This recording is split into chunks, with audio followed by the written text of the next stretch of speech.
โอ้ย ไปดีเด้อปอลุงแม่เจ้าเฮ็ดยังน่ะ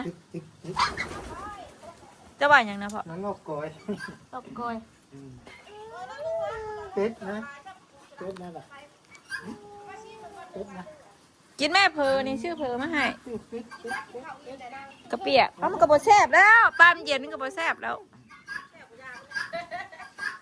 นะผมห่อสิ เอา ข้าวอิ่มแดดแล้วบังหามาเบ้ยเริ่มเริ่มชนะเด้อ ลงนะ มันชนะเด้อ เดือดตาเดือดตาเดือดตานะนะ เนี่ยเอาไปให้ย่าในชุดนึงนะแยกเครื่องปรุงวัดผักพริกซื้อมา4 ถุง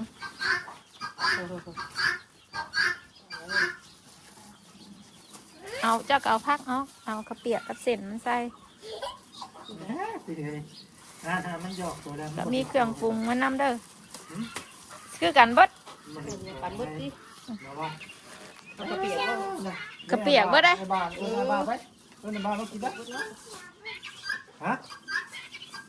บ้านไป มีเครื่องปรุงมันนำ เห็นป่ะ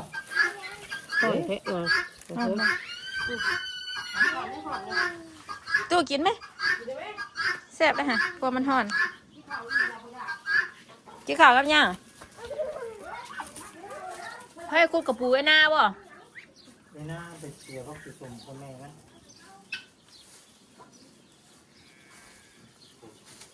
มาพี่เหลื่อมตาลน่ะไอ้หน้าอะไรน่ะ นี่ขนาดนั้นหน้าใช่ เอาเบามาเฮ้ยเบามาดิ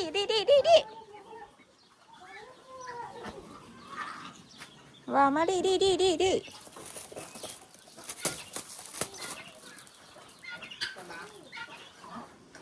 อ่ะกระเปียก โอ้ขอบใจบางหิวอยู่พอดีด้วย เอาไปกินอย่าพวกมันห่อนนะ แกงทำไมกิน กินไม่กลัวมันห่อน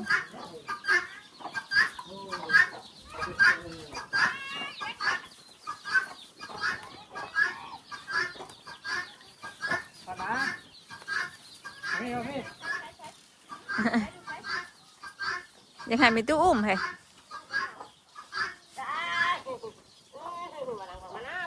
ต้องผ่างามแท้ว่ะคือเฮ็ดบดชิออกแท้ คือขาลายหายบดบุกก็ดอกไป แม่จะไม่ได้เก็บกระบอกมาผ่าบ่ เด้น่ะผ้าไหนนางเด้กลัวท่านก็ช้ำน่ะ หัวไปซุกนะ ผ้าเปล่าข้าวเดียวแต่ดูบางงานอยู่ บ่ไปเฉาะมันแล้วลูกมันใหญ่เลยน่ะมันใหญ่ปะเนี่ย เวลาจะไปใช้นะ สไลเดอร์มันเบิดเรา สไลเดอร์ว่าได้งวดอยู่ว่าได้สไลเดอร์สไลเดอร์คือกันหนุกชาไปเลยคือยันตัวกันหนุกชา คนน่ะหน้าเราขุดกระปูบ่หรือให้เสียน่ะ นาเนี่ย เน่นไผเด้มา นี่เด้อ เอ้ยได้โอ้ขนาดเห็นชูมือได้ค่ะเนาะนะ ก็ได้เรื่องมานี่เนาะไอ้นาก็ยังเฮาเนาะ ก็น่าเอาเสียมไว้ก่อนลูกละตีมเนาะ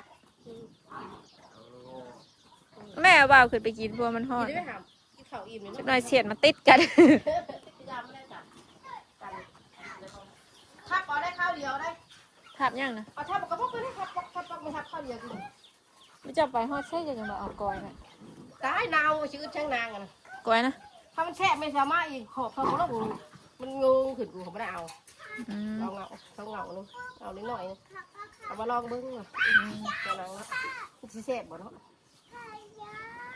โทษว่าสิมาเศร้าพูดว่ามีตู้บ่ได้อยู่ปะ มาดิยูไปหน้าเอาพื้นไปใส่เตาเนาะทำมาอยู่บ่บ่ เฮ็ดชงหัวใจให้มีตู้ จะหัวใจอ่ะอันนี้เก่ง มาสิต้นใจนี่มาต้นใจหัวใจนี่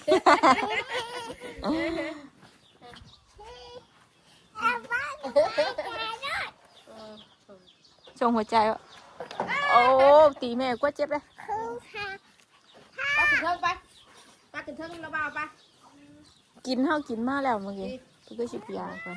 ไปขึ้นเทิงปะขึ้นปะ เทิงไปลูก เอ้ยนายสิมาอยู่ได้ เดินหน้าชิมาเดินหน้า ยังไงชิมาบริซื้อขนมย่อเพิ่นเป็นวัดเป็นไงบริซื้อไปย่างอย่าเฮ็ดเนาะนี่ เป็ดอาบชุบแข็งอ่ะ มึงเนี่ยเป็ดอาบในตู้หลายเชื่อมึงเนี่ยโอ้ยกระตอกไม่ได้ใครเลยบ่แม่กระตอกนะ บอกเขาเนี่ยบ่เชิงบ่ได้กันมันมีใจผูกเชิง มันได้บ่ไข่เนาะปีนี้แล้วก็เอาเลยซ้ำนี่กินไปเลย ใส่ต๊อกของตัวไข่เลยบ่ ก็ขายพอมันเนี่ยขายพอพันมันเนี่ย กี่ไก่โจมบ่ มันขายเลย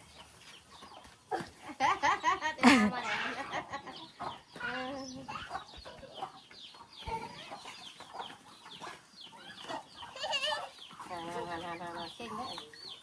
เก่งเลย เธอขุดกบบ่บ่ เดี๋ยวว่าผมมัน ฮะ ใช่ก็ให้กดกด ลายบ่ แล้วกบตัวเล็ก แล้วเปล่าก็ยังขับเดี๋ยวว่า สิฮอดกันแห้งอีดิอันนี้แง่นแห้งอีดินี่รักกันเฮ็ดไรรักกันนะ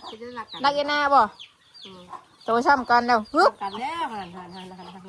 หากินข้าวมื้อเช้านี่ได้ตั้งแต่บ่สบายหากินข้าวปิ้งปลาเพิ่นชอบกินนึงอะไร จะมาพี่วางกันทำสิ ปลาทูหมด3ตัว มันลอยว่ะ ไอ้นางกินบ่ข้าวเปียกน้ำผู้ตู้ไว้นะบ่กิน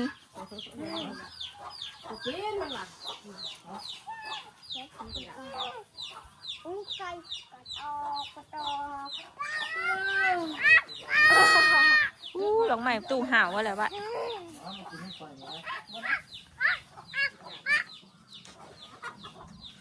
ไปขึ้นไป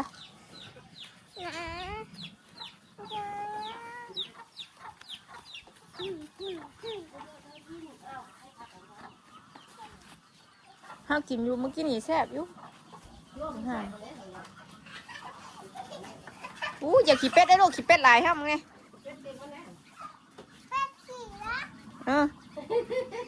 แน่ยังชี้ออกมึงนี่บอกมีตู้เสียเงินแน่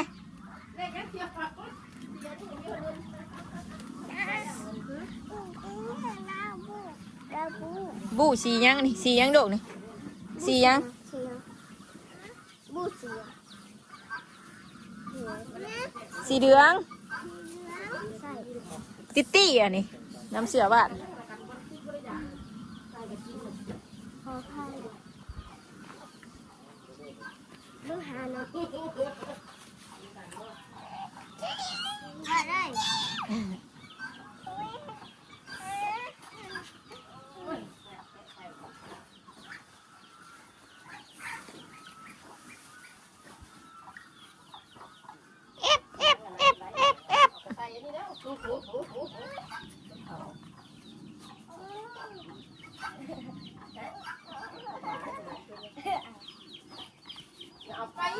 ก็น่าก็เป็นวัดคือกันวะนะคือกันจ้ะ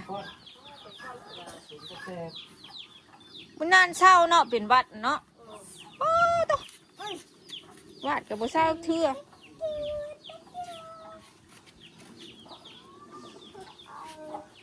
เป็ดเลย แม่ก็บอกเราเรื่องหน่อยเจ้ามีแต่น้ำหนีวะแม่ดูให้หน้าก็มีวะตามเมื่อปลูกกระสกก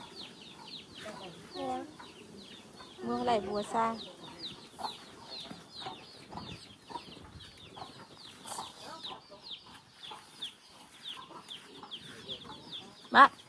มาหน้ามวนบ่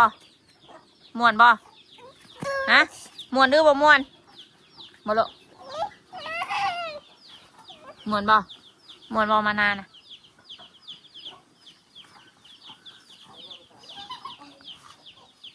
จังผ่าลายคือเฮ็ดบดสิออกเนาะว่ะ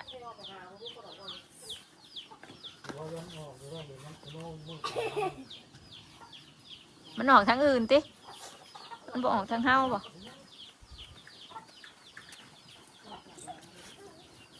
หมอกดอกไม้เหยนาบ่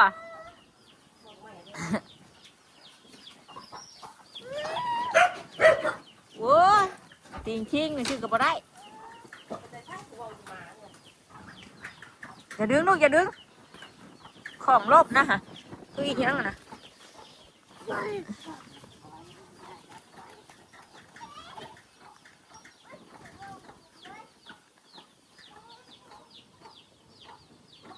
มานั่งพี่ลูก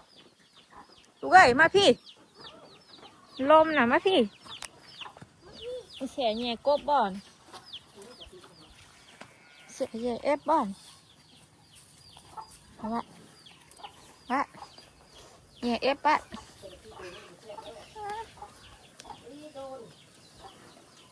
เป็นน้ำบ่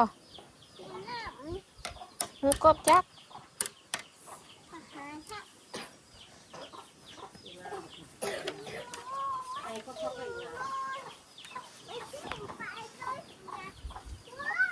ไปใช้น่ะ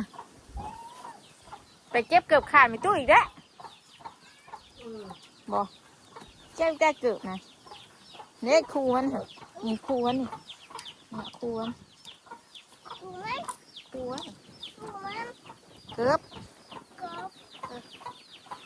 ครูเกือบ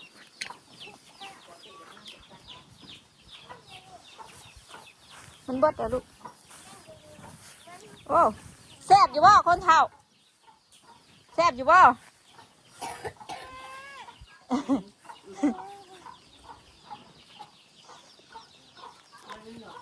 แซ่บอยู่เหรอวะ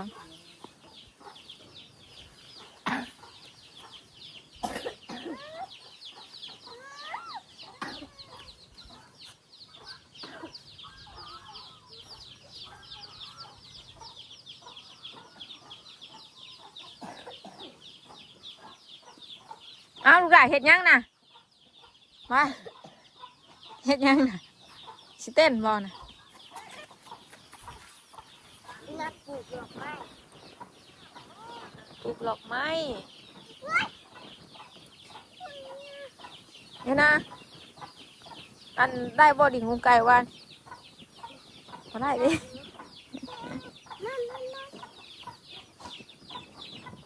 ไปขายลูกชิ้นชอยมีหน้าใหญ่บ่น่ะ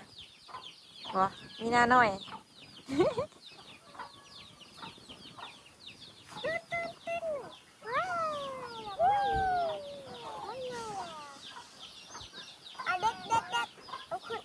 ไปหน้าบ่บ่ะแล้วแบบแม่ว่าแม่ไปหน้าก็เลยใส่แร่น้ำดังยังไม่นอนฮอดเว้นแม่เวลาเจ้าน่ะบ่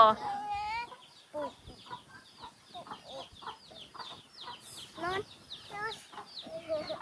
แม่นอน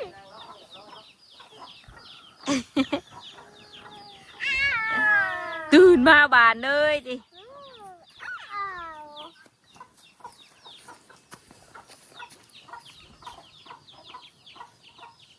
เป็ดน้อยไม่ตู้ลายเป็ดใหญ่ไม่ตู้ใหญ่มาแล้วว่ะ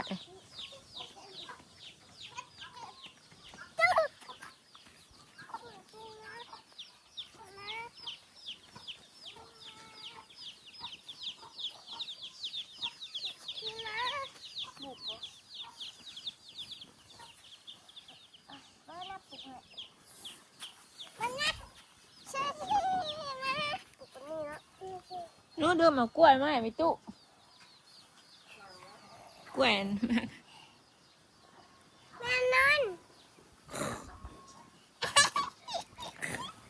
นอน ว่าเฮ็ดไอรถอยู่ให้เอ้ยหน้ามึงเนี่ยวะโมเมน จังได้อะไรอยู่ เอานี่เอา เอานี่สิเอานิ้วก้อยโลคืนโลนี่วะนี่วะนี่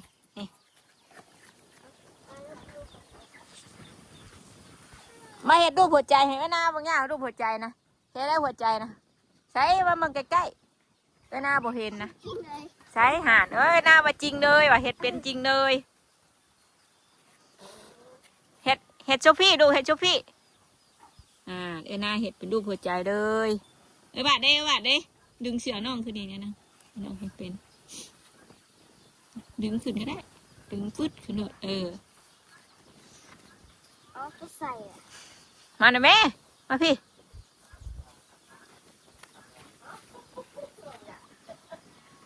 เฮ้ยจิโดเฮ้ยสิโอเคนี่โอเค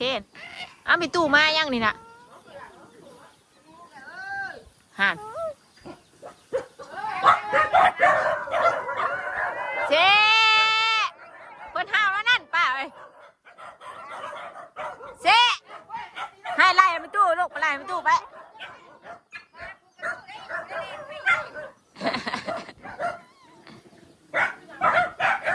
เจ๊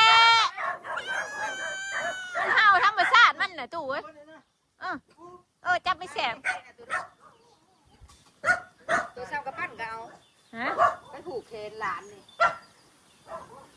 ไก่บ่ ไก่คือเจ้าน่ะยักษ์3ตัวไก่คู่แซ่บอันนั้น บ่ มันตายวังอันนี้วังเฮาดำนาน เออ ไก่บ่ปะ มันมา แรงก็ตายทีนี้ตายชักเนาะ ไล่มาให้ประตูเนี่ย ผู้ใหญ่เพิ่นก็ผูกแขนเอาไปเฮ็ดคือควันบ่เฮ็ดว้าผูกแขนหักมันนี่ได้ ตัวใหญ่เอาน้ำจะได้กินได้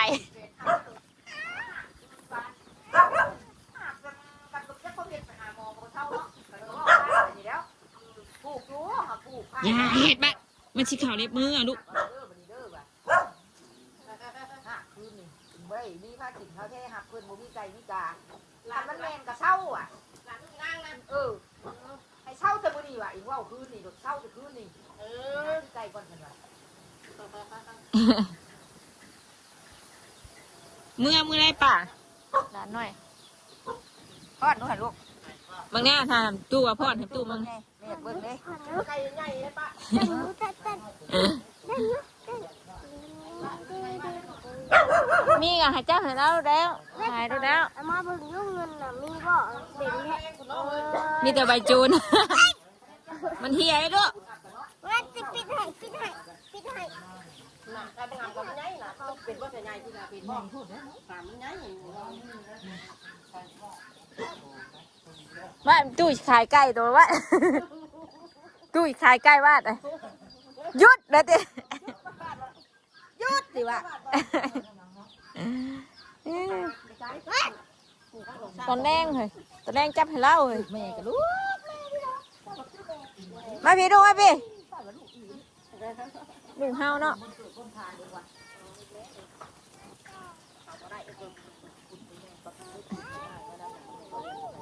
ขับใจ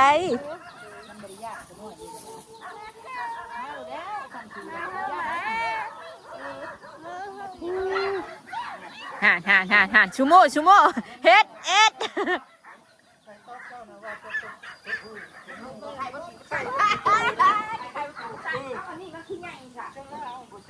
มันฮอดบ่อนั่นปลาคายใกล้ผู้ไอ้โจมมาทอดบ่อไข่ ขายใกล้โดนบ่ไข่บ้านนี้ขายใกล้ผูเนี่ย เออ ไม่ใกล้ผู ไข่เด้อบ่คนกันจะพูดเรื่องแม่ทุกอย่างอ่ะมาติดครบไม่น่าครบว่าอันพูดใหญ่มันก็ครบตาย ไม่ต้องผูแล้วว่ามันเป็นไข่ มันก็พูดแล้วเห็นว่าเห็นมันใหญ่เด้อันนี้มันใหญ่ว่ะ บ่าวบาดบ่น่ะจนชีจนตกบ่าวกะชีจนตกบ่ลูกจึ๊บเอาแล้วไหมลูกเต้นอู้เต้นให้หน้ามั้งเนี่ยเต้นให้หน้ามั้งเนี่ยไอ้นาค่ะไอ้นาเก็บให้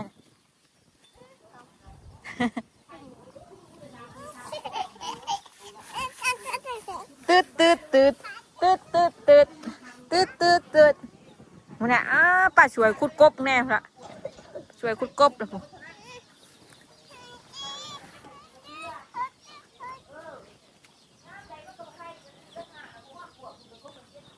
มาพี่ลูกมาพี่ฮะบ่มีเงินไปตู้บ่บ่ร้อยค่ะแซ่บบ่ตู้ค่ะถามตู้ไหมถามตู้เถ่าไหม อิ่มแล้วมือนี่ติยาเท่าซิกระเปียกมาให้เราถุงหนึ่ง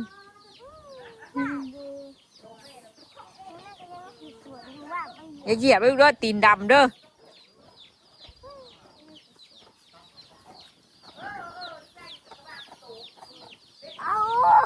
บอกว่าอย่าเหยียบคุณน่ะมีตู้แล้วสิขายไก่วะนะคุณน่ะไปเบิ่งไปขายตัวไหนน่ะไป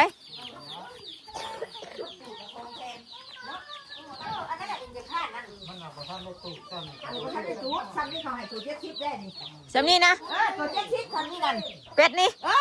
ผมว่าเนาะเลี้ยง สิคาดบ่ เลี้ยงห้ามเด้บ่เฮาเอาห้ามตลอด ห้ามกูไปฮ้อนบางหันแฮงเต็กไปมื้อนึงได้เทื่อ2โศบนางล่ะ ว่าตัวหนึ่ง70แบบอู้ขี้ข้านเลย ตัว70เขามาซื้อนั่นมีค่าเขาน่ะว่ากูบ่ขายเลยอ่านขาดกูยกละสิได้แห้งเลี้ยงได้นะเป็ดคิด3ตัวเด้อใส่อีกสิเปล่าคิด3ตัวอีเลี้ยงหอดยามนี่เดี๋ยวที่แล้ว เราเลี้ยงเป็ด อ้วนเนี่ยเขาเลี้ยงไม่ได้รถเขาไม่ให้ตัวจิ๊บอ้ามไม่อยากฆ่าคิดว่ามันฆ่าคิดชื่ออ้ามนั่นกันมันกินเป็ดไม่ได้เนาะ มาพี่เด้อ มันกินไว้กินแต่เจ็บมันเลยครับ ปิ๊บปิ๊บปิ๊บปิ๊บปิ๊บ มานั่งอยู่นะเจ็บไม่ได้ ปิ๊บปิ๊บปิ๊บห้องมันนี่นะมันลังมาเลยค่ะห้องปิ๊บปิ๊บปิ๊บเกี่ยว ปิ๊บปิ๊บปิ๊บปิ๊บ เนี่ยนะขาวมันตายเต้นไปยังจังอันโล ปิดไหม่ลูกกระเป๋าเจ้าน่ะ เขายังมันเป็น เฮียนะฮะ อันพักอันว่าอันกบเตยหอมเท่าไหร่งามนี่ก็ตายวัดนี่เองขายเป็ดยังเลยเว้ย ฮะเอาบ่ซ้ำน่ะป้าน่ะดำๆน่ะ ก็สั้นแหละลูกเอ้ยสั้นนั่นแหละสั้นนั่นแล้วคือเอาใจหักขวดนะสั้นนั่นแล้วพอดีสั้นนั่นแล้วพอดีอันนี้มันใหญ่พูดเหลืออะไร ได้ไปเลย เกลือมึงเหรอเกลือเอาชุ่งได้กวบเลยเด้ประตูจับได้เลยเอามัดแข้งมันเด้อ เอาตัวมือก็ตัวเท่าคนเราอยากขายมันจะหาตัวมุนนี่แหละตัวมุนตัวแม่ ตัวเทิกนั่นยันว่าไก่เราบ่มีตัวเทิกว่าไก่บ้าวบ่ มันอยากซื้อไก่ดี เออ มันอยากซื้อไก่ดีมันใหญ่นะเงี้ยวมันใหญ่ นั่นปล่อยคือเก่า มันอยากซื้อไก่ดีไก่พวกหามันจะเป็นไก่บ้านไก่เตียงนั้นตัวบุหินตัวเก่ามีแต่ตัวพวกไงโยงชู่ช่วยไก่บ้านหลงง่าไปชองตัวพวกป้ากันเก่า กุ๊กกุ๊กกุ๊กกุ๊กกุ๊กกุ๊กกุ๊กเฮามันมาเกลืออยู่วะ ได้เฮ็ดปอกอยู่หั่นเด้มันไม่ได้เกลือเป็นตะซักไม่เกลือถึงมีแต่มันปลาหากินเองมันเด็กว่างเขาเผื่อมันเบื่อแต่เป็ดไป ขอบคุณนะบน กุ๊กกุ๊กกุ๊กกุ๊กกุ๊กกุ๊กกุ๊กกุ๊กอ่า ไก่ม่วงก็ใส่ มากุญแจมันเหี่ยวเลยเมื่อยเหี่ยวมาแม่หอยใส่หัวช่วงเห็นไหมมาแม่หอยใส่หัวช่วง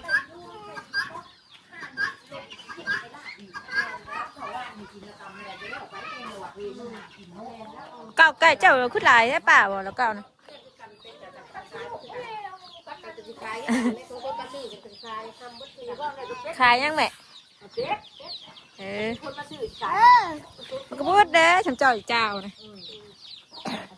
ข้าวใหม่นะลูกเอ้ย จะซิบบ่ ใครเนี่ยเนาะตัวละเชนกันยังพวกขายด้วยตัววันเองสาม ใหญ่ขึ้นแล้วเบี้ยกายนี่ได้2เซนอ่ะ ตัวตูด จนเท่านั่นเนาะจนเท่าลงหน้าบ่ใกล้สิเกือบสิลงหน้าเนาะ ตั้งแต่กูเลี้ยงแต่กี้มีกูละปวดเป็นยังจังปวดตัว500เป็ดตูดนั่นตัว500ไม่เนี่ยเขามาชื่อนั่นกูนี่บ่ได้เลยนาง เป็ดหลายยังค่ะ ลายโบราณเขาก็บ่ชื่อฮอดกุ้ง เออ เชนลงทุนขายมันก็ตูดปักไงทุกวันออกมาโอ้ยมันชี้ใหญ่ยัง มันยังบ่ใหญ่นี่น่ะเป็ดมันหากะนั่น ชี้ใหญ่ยังซ้ำนี่แหละว่ามันโอมาดอกทำโดน โอ้ยจังมานี่เด้ทีมคิงชื่อก็บ่ได้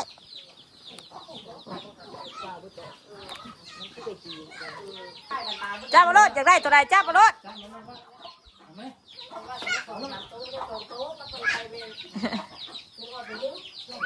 ป้าสาวเนาะป้าลุงอะเนาะมื้อนี้ก็พาวาสนามาหน้ามาหาในตู้เพิ่นนี่กับป้าจอยจะขอจบคลิปเพียงเท่านี้ก่อนเด้อเนาะขอบคุณหลายๆที่เข้ามารับชมเด้อคลิปนี้ก็ไปแล้วกลับมาสบายดี